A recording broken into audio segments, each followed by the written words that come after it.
Baik pemirsa, saat ini saya sedang berada di posko rumah pemenangan Gus Fawaid, Rumah Cinta. Dan saya sedang bersama Mas Dima Ahyar, Sarjana Hukum. Apa kabar Mas Dima Ahyar? Alhamdulillah baik Pak Jitu. Gimana kabar Pak Jitu? Alhamdulillah baik Mas Dima. Jadi begini ini, sebelum kita kan sedang berada di tahapan Pilkada 2024. Dan kita akan ngobrol tentang itu ini Mas Dima. Ya.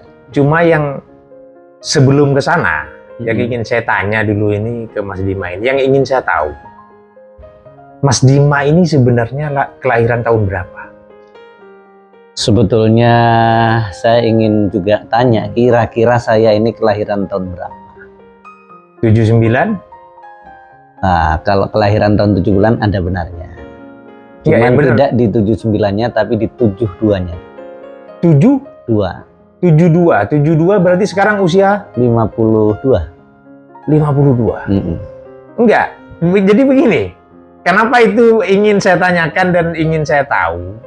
Anda ini saya perhatikan dari dulu sampai sekarang ya kayak gini sudah. Begitu. Yeah. Jadi enggak berubah begitu. Iya. Kayak usia berapa ya? 17, 27 gitu ya. Anda ini kan termasuk matang ya, sudah yaitu 52 tahun, pernah menjadi Ketua Bawaslu Jember tahun 2014-2015 ya? 2013 sampai 2016. Sampai 2016, 2013 sampai 2016. Pernah sempat ingin mencalonkan sebagai calon bupati juga dulu betul ya? Juga. Di tahun 2019 itu ya? Nah, namun tidak lanjut ya? Tidak lanjut. Sama seperti berbarengan dengan Pak Joko waktu itu ya, Pak Joko Susanto. Persis sama ya. Oke. Terus Anda ini wakil ketua PD Muhammadiyah. Pernah. Ya, pengurus ya. Pengurus pimpinan ya. Pernah juga dan saat ini Anda ini masih aktif ya sebagai Ketua Badan Saksi Nasional Partai Golkar. Masih ya, salah satu wakil ketua di Partai Golkar. Juga menjadi Kepala Badan Saksi Partai Golkar. DPD Jember ya? DPD Golkar Jember. Anda juga aktivis mahasiswa di HMI? Pada saat itu ya. Pernah di Himpunan Mahasiswa Islam, pernah juga di Ikatan Mahasiswa Muhammadiyah. Baik, kita ke pokok utama pembahasan kita pada malam ini. Yang begini Mas Dima, Anda sudah sebutkan barusan bahwa Anda ini adalah sampai saat ini masih di Badan Saksi Nasional DPD Partai Golkar Kabupaten Jember. Yang menjadi pertanyaan saya, Anda ini kan ngeping duluan kayaknya dari Partai Golkar, orang yang ngeping duluan yang bersama Gus Fawaid, kalau tidak salah sejak sebelum Partai Golkar memberikan rekomendasi kepada Gus Fawaid, bahkan rekomendasi surat tugas kepada Gus Fawaid. Bisa dijelaskan itu seperti apa Mas Dima? Ya, pertama berkenaan dengan Gus Fawaid. Ini bukan hubungan yang baru-baru saja dengan Gus Fawaid. Saya kenal dengan Gus Fawaid itu sudah cukup lama, ya. Sejak mungkin pertama Gus Fawaid mulai mencalonkan diri untuk menjadi calon legislatif di 2014. Saya sudah mengenal Gus Fawaid.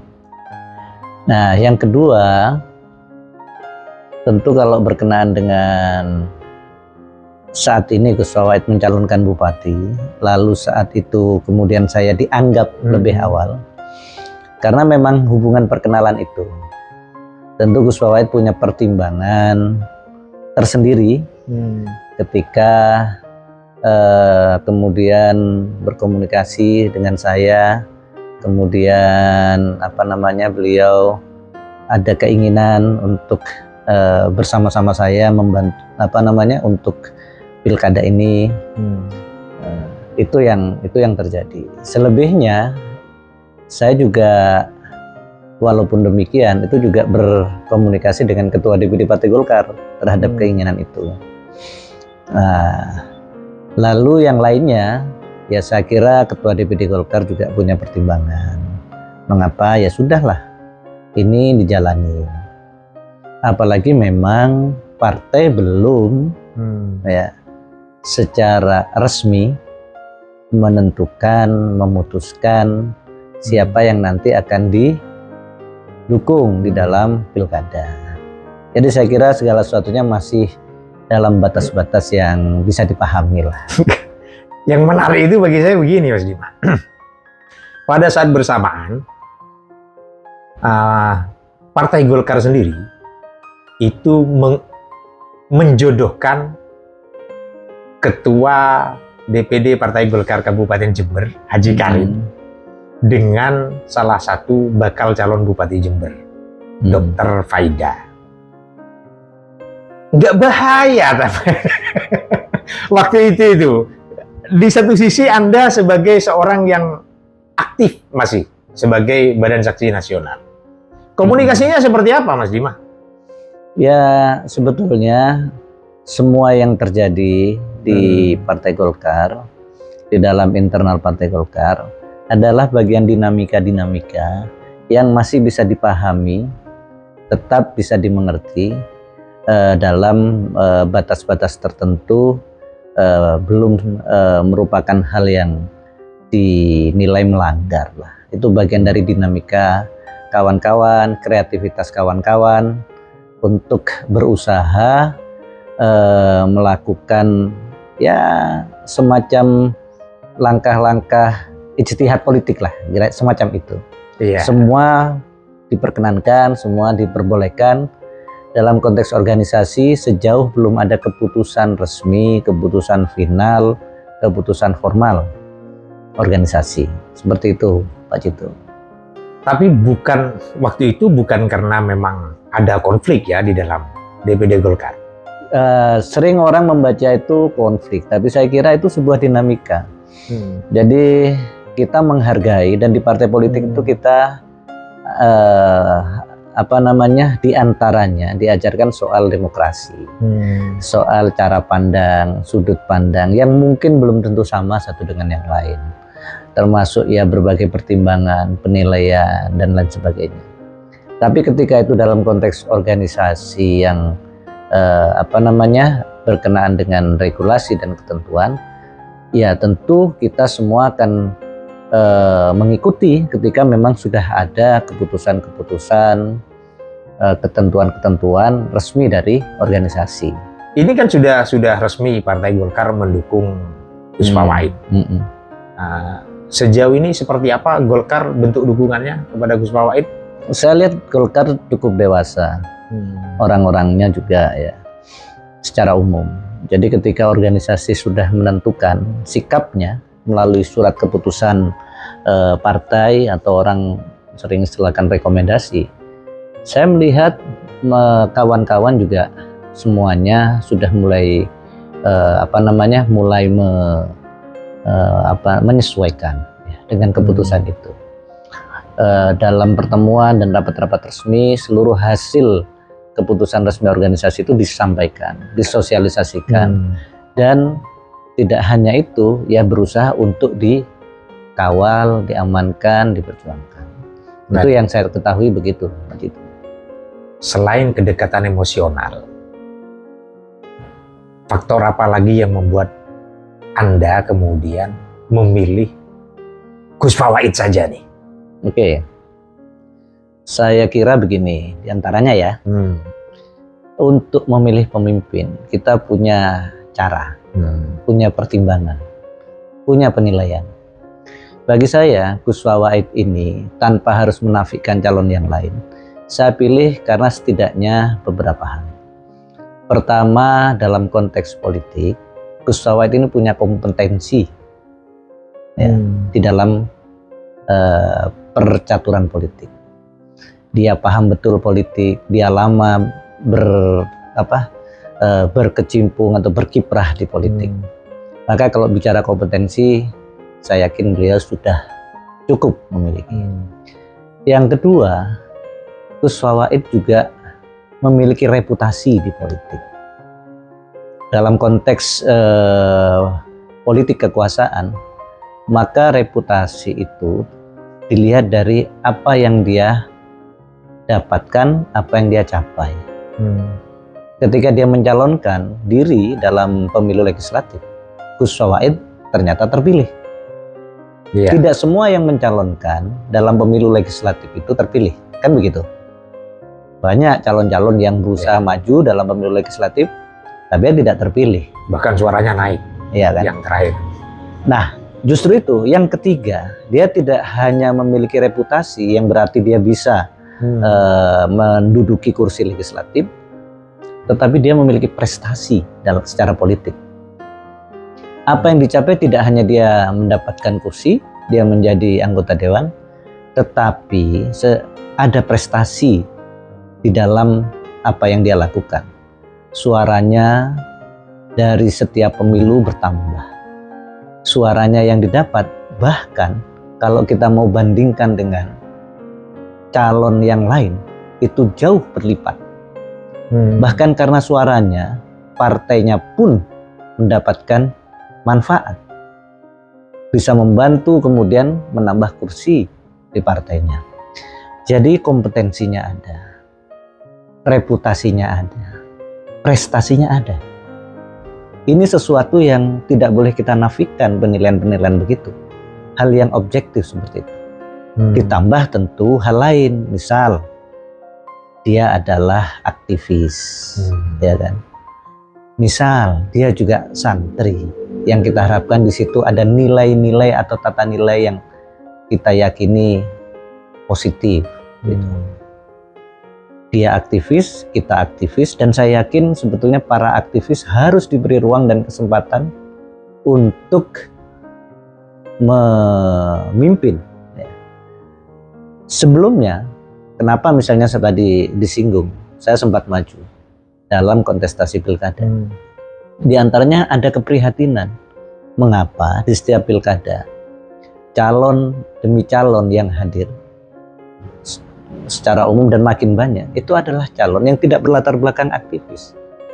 Juga bukan politisi, tetapi mereka yang berlatar belakang pengusaha, yang memiliki kapital-kapital yang besar. Dan kita tentu sama-sama tidak ingin politik kita ini menjadi politik yang kapitalistik, yang memimpin yang punya uang, yang berhak memimpin yang memiliki modal. Nah itu Pak Jitu. Anda kan pernah menjadi anggota Bawaslu dari 2013 sampai 2016. Ketua ya posisinya? Ya, pernah menjadi ketua. Dan dulu istilahnya bukan Bawaslu, masih panitia pengawas pemilu atau Panwaslu. Panwaslu ya, karena dulu masih ad hoc. Kalau sekarang karena lembaganya sudah permanen, namanya jadi Badan Pengawas Pemilu. Oke. Tentu Anda punya banyak pengalaman lah tentang apa yang terjadi di lapangan dalam pelaksanaan pemilu atau pilkada yang di Jember juga akan dilaksanakan ini. Sejauh ini sudah kurang lebih 2 bulan ya, 2 bulan mendatang ya. Kita akan melaksanakan pilkada. Seperti apa pelaksanaan tahapan-tahapan ini menurut Anda? Ya, tugas pengawas ya, atau kita pernah jadi penyelenggara menjadi pengawas, itu kan mengamati, kemudian mengkaji, memeriksa, lalu menilai. Berkenaan dengan apa? Dengan seluruh proses tahapan penyelenggaraan pemilu. Nah, pemilu ini dilaksanakan dengan tahapan-tahapan. Ada sekian tahapan yang harus dijalankan, dan secara teknis itu dijalankan oleh KPU. Mulai dari misalnya penyusunan daftar pemilih, ya kan? Lalu kemudian mulai dari perekrutan, ya, tenaga-tenaga ad hoc di bawahnya.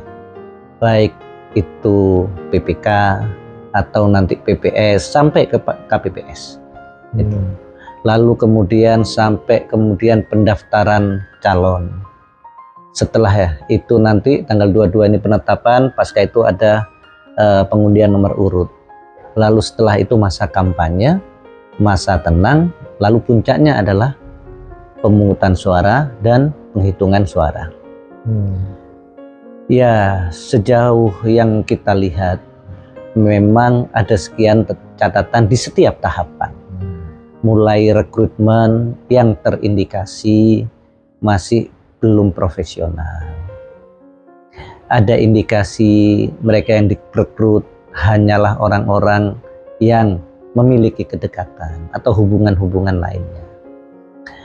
Lalu kemudian dalam hal penyusunan daftar pemilih, masih ada juga hal-hal klasik, pemilih-pemilih yang harusnya tidak terdaftar masih terdaftar. Baik karena ganda maupun harusnya sudah tidak ada karena alih profesi atau meninggal dunia. Itu yang sementara kita lihat, kita sebatas ketahui ya. Itu yang saya ingat dari saat ini. Saya ingin pertegas dulu ini, posisi Anda di rumah cinta itu atau di semua karena cinta ini apa sebenarnya?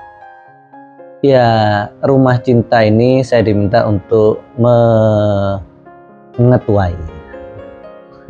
Nah, rumah cinta ini adalah tempat atau sederhananya pos ya aspirasi untuk pemenangan Gus Fawait, posko pemenangan, semacam posko pemenangan. Ya. Oke, saya potong ya.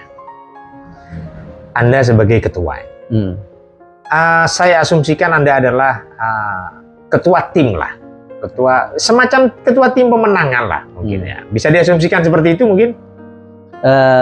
Saya kira bisa saja begitu ya. Oke. Sudah disinggung kan barusan Anda tentang rekrutmen pelaksana. Rumor yang beredar di masyarakat, pelaksana itu mayoritas rekrutmen dari Merah. Sejauh apa antisipasi dari timnya Gus Fawait dalam pelaksanaan nanti? Karena kan mungkin saja begitu situasinya menjadi tidak menguntungkan kan begitu bagi rumah cinta ini. Seperti apa? Ya, memang dalam penyelenggaraan pemilu pasti ada kerawanan-kerawanan. Atau kalau dulu kita di pengawas ya, itu ada sampai semacam rilis berkenaan dengan indeks kerawanan pemilu. Di antara indeks kerawanan pemilu itu misal netralitas, entah itu netralitas aparatur sipil negara, netralitas TNI Polri, maupun juga mungkin penyelenggara. Ya, semua punya potensi untuk melakukan pelanggaran-pelanggaran, melakukan hal-hal yang tidak sesuai dengan aturan. Ya tentu kita coba antisipasi ke semuanya, baik penggunaan ASN untuk politik praktis, baik termasuk penyelenggara yang tidak profesional, tidak mandiri di dalam menyelenggarakan atau melaksanakan tugas-tugasnya. Yaitu insya Allah kita akan persiapkan lah hal-hal seperti itu.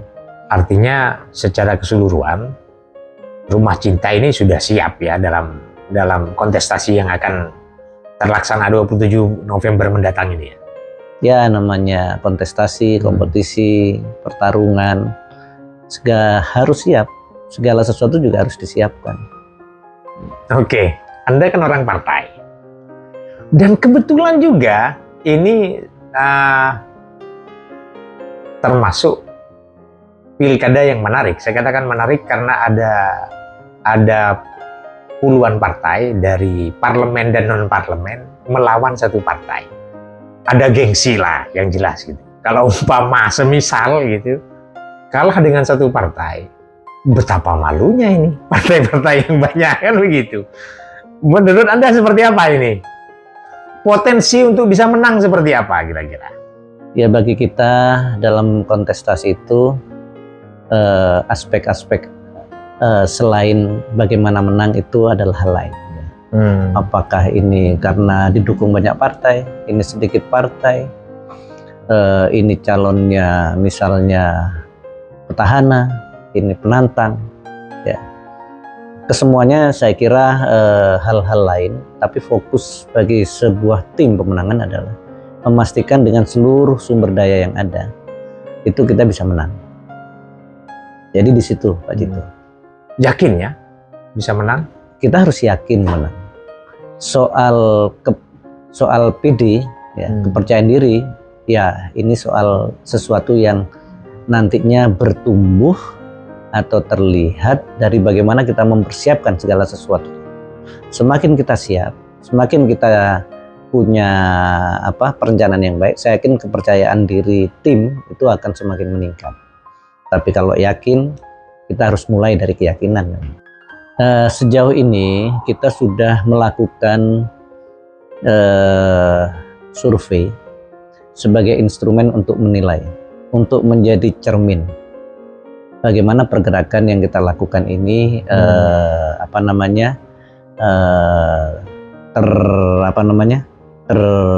terbaca ya, atau bisa dinilai. Nah, dari sekian survei yang kita lakukan, alhamdulillah selalu kita masih unggul. Bahkan sampai survei terakhir pertengahan Agustus ya, survei yang dilakukan terakhir itu 11 Agustus ya. Nah, itu kita unggul, dan sempat saya kira itu juga muncul di beberapa platform media. Kita unggul 50, sekian, lalu lawan kita 40 sekian, yang masih belum memilih sekian. Pendek kata kita masih unggul secara survei ya sampai saat ini. Dan saya kira itu menjadi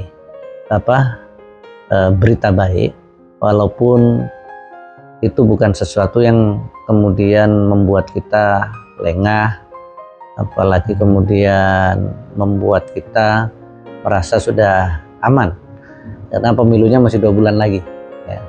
Segala hal, segala sesuatu masih terus prosesnya sangat dinamis berjalan. Sempat ada pergerakan golput, dan ada pergerakan coblos dua-duanya dari pendukungnya Dr. Faida. Saya maklumi mungkin mereka kecewa.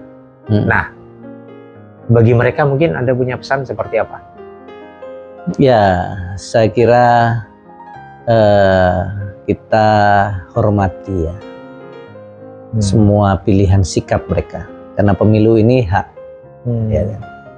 Namun kita berharap ya, tidak semua pilihan itu menyediakan hal yang terbaik, hal yang paling ideal. Kadang-kadang kita dihadapkan pada sebuah pilihan-pilihan yang tidak sesuai dengan idealitas kita. Tetapi tentu kita berharap mereka semua bisa memilih untuk menunjukkan bahwa mereka ingin menjadikan pemilu ini menjadi menjadi momentum bersama, kontribusi bersama, partisipasi bersama untuk Jember yang lebih baik ke depan. Saya kira seperti itu. Oke.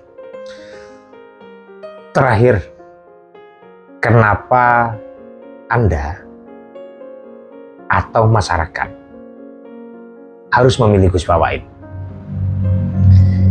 Tadi saya sampaikan ya soal profil secara pribadi Gus Fawait. Kalau kita ingin maju, kita harus pastikan kita punya pemimpin yang punya kapasitas, punya kemampuan. Ya, di samping tentu aspek lain punya integritas dan sebagainya. Tapi yang jelas mengelola sebuah daerah, ya, memanage sebuah daerah itu diperlukan kapasitas tertentu, kompetensi tertentu.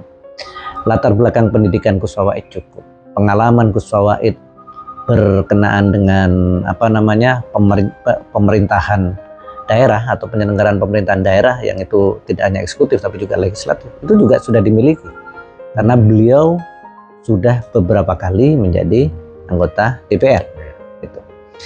Nah, yang lain tentu adalah potensi Gus Fawait yang saat ini sebagai seorang kader partai, kebetulan juga partai beliau menjadi partai pemenang. Secara nasional juga presidennya juga dari partainya beliau menang. Jadi hubungan-hubungan ini saya kira linearitas ini penting.